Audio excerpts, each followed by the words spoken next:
Eleições 2020. Vamos à terceira e última sabatina da série, exibida pelo Jornal da Gazeta antes do segundo turno das eleições, com a Denise Campos de Toledo.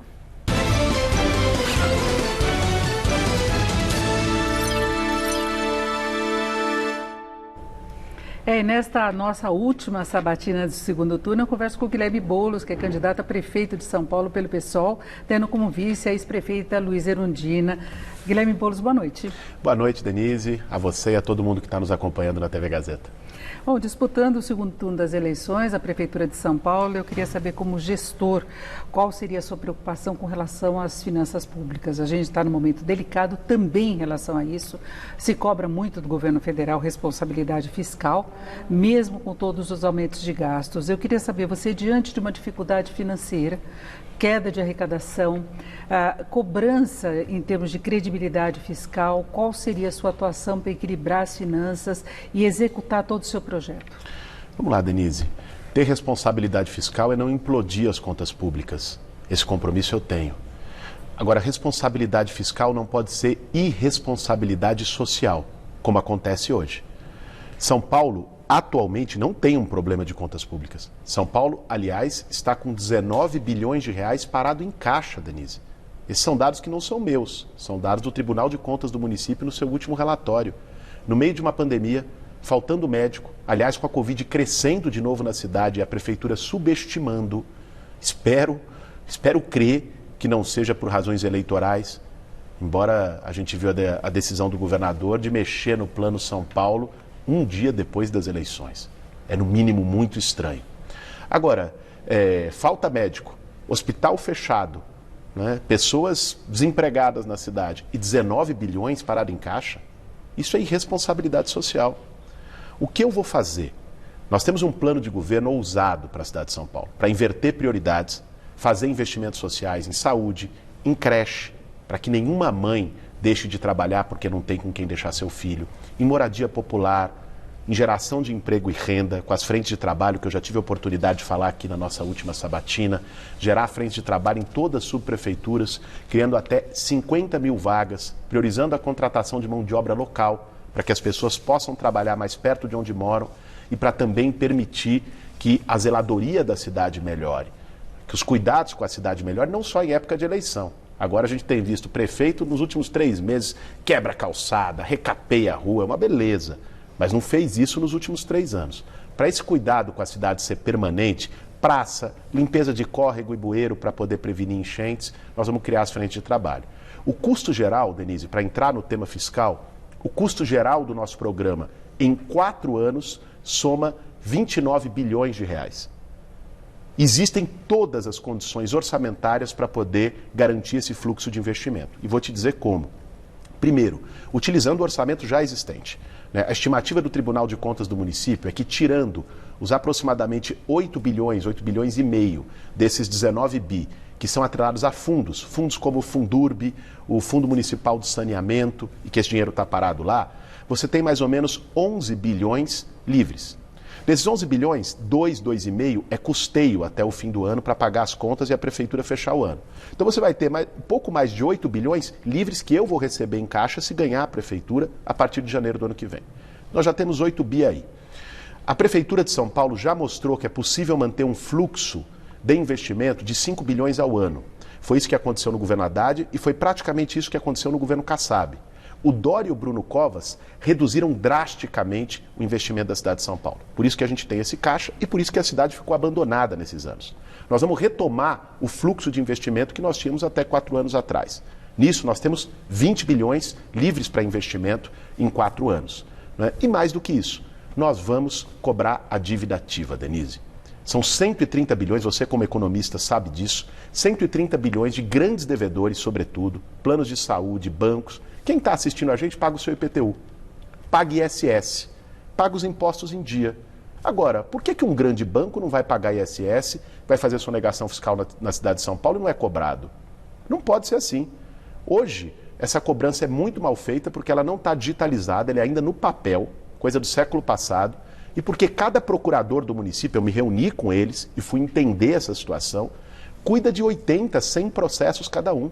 Então não tem condições de levar adiante. Nós vamos contratar mais procuradores, equipar a procuradoria com todos os meios digitais e ter a capacidade de recuperação da dívida ativa em torno de 10 bilhões amortizados nos 4 anos.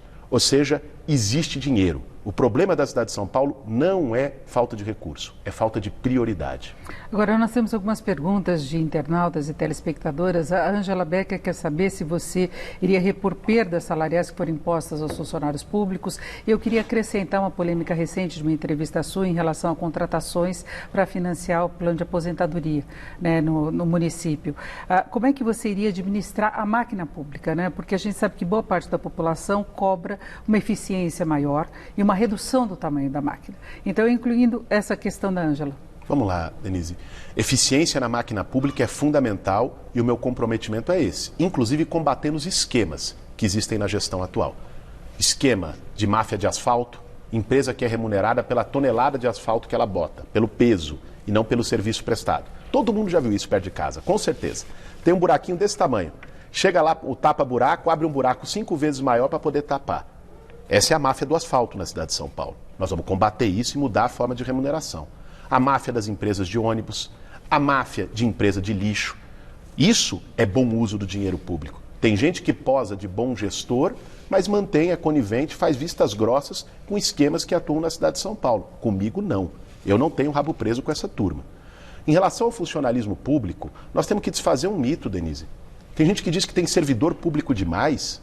Pera lá. Eu quero ver alguém lá no fundão da Mboi-Mirim, no Jardim Capela, no Horizonte Azul, na cidade de Pava, e dizer que tem enfermeira demais no posto de saúde. E dizer que está sobrando médico.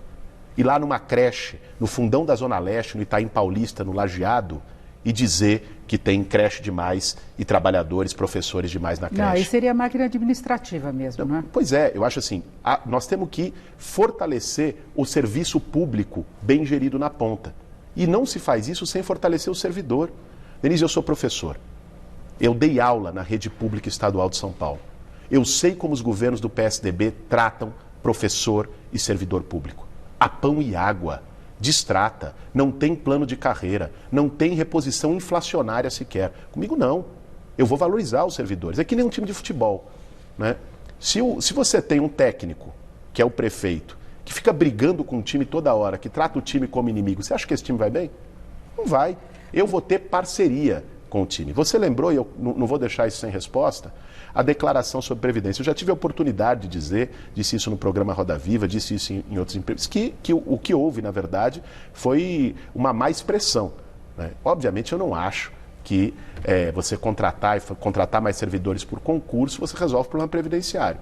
Agora, o problema previdenciário não pode ser usado como pretexto e como argumento para você não fazer concurso público. Inclusive, o Bruno Covas está respondendo por improbidade administrativa no Ministério Público, porque, em vez de chamar servidores que foram concursados e ainda não foram convocados, contratou terceirizados, livre nomeados, por um salário maior. Só na Secretaria de Habitação é um rombo, isso não sou eu que estou dizendo, é a controladoria do próprio município. E o Tribunal de Contas, só na Secretaria de Habitação se economizaria 53 milhões de reais em 5 anos se fizesse os concursos e contratasse trabalhadores concursados. É isso que nós vamos fazer. Prefeito, agora nós temos a participação do Josias de Souza, que tem uma pergunta lá de Brasília. Josias? Candidato Guilherme Boulos, numa entrevista à Folha de São Paulo, o presidente do PSOL, o Juliano Medeiros, definiu o seu partido como um representante de uma esquerda renovada e anticapitalista. Eu pergunto, se o senhor for eleito no domingo, como essa renovação anticapitalista vai se manifestar na gestão da prefeitura da cidade mais capitalista do país? Muito obrigado. Josias, ninguém governa sozinho. Eu vou governar São Paulo não apenas com o meu partido. Eu vou governar São Paulo para o conjunto da cidade. O foco do meu partido e o foco do meu governo vai ser combater a desigualdade social. Esse é o centro. Inverter prioridade. São Paulo é a cidade mais rica da América Latina, uma cidade pujante economicamente. No entanto, tem 25 mil pessoas morando nas ruas. Tem gente revirando o lixo para poder comer.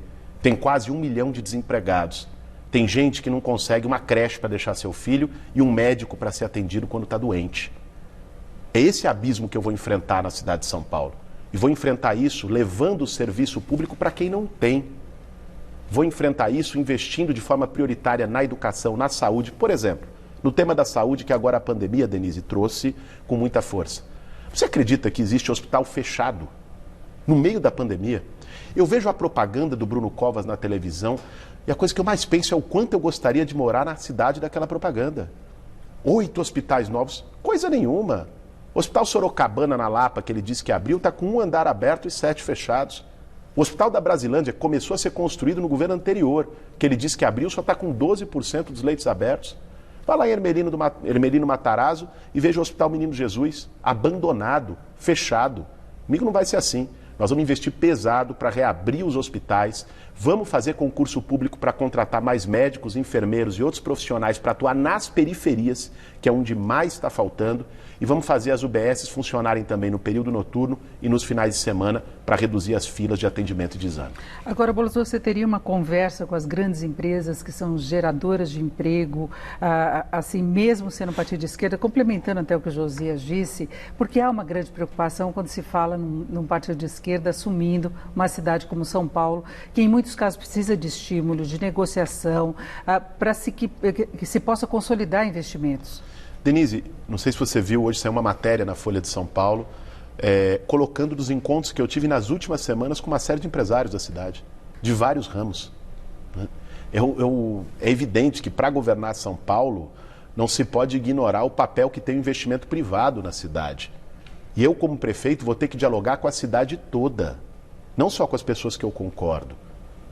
E olha, a melhor forma de você garantir investimento na cidade, de você atrair o investimento privado, é ter demanda. É você ter as pessoas com poder de compra. Nenhuma empresa vai investir numa cidade em que está todo mundo falido e ninguém consegue comprar nada. O que faz uma empresa investir é as pessoas estarem, a cidade está com uma economia ativa e as pessoas com condição de compra. E nós vamos fazer isso através do programa Renda Solidária, que é uma prioridade do nosso governo. O programa Renda Solidária vai atender até 1 milhão de famílias, levando uma transferência de renda entre R$200 e R$400, que vai ser imprescindível ainda mais quando o Bolsonaro disse agora que vai acabar com o auxílio emergencial a partir de janeiro do ano que vem. E já estaria naquele orçamento que você já falou. Já está. O Renda Solidária é 14 bilhões nos 4 anos. 3,5 bilhões por ano. É o programa mais caro do nosso orçamento, é praticamente metade de todo investimento que nós vamos fazer nos 4 anos. Só que esse investimento tem retorno, Denise.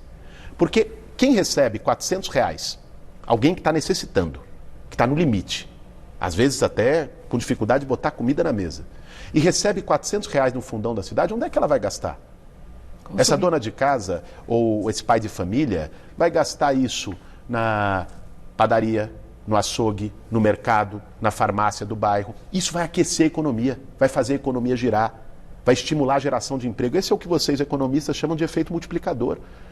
E com isso, inclusive, aumenta a arrecadação da prefeitura sobre serviços e sobre consumo. Ou seja, esse caminho é o que vai atrair investimento privado para a cidade de São Paulo e, ao mesmo tempo, combatendo a desigualdade e melhorando a vida das pessoas. É isso, fechamos por aqui a nossa última sabatina com Guilherme Boulos, candidato a prefeito de São Paulo pelo PSOL. Guilherme, muito obrigado. Eu que agradeço, Denise. Obrigado pela oportunidade, a você, e boa noite a todos que nos acompanharam pela TV Gazeta. Domingo é 50.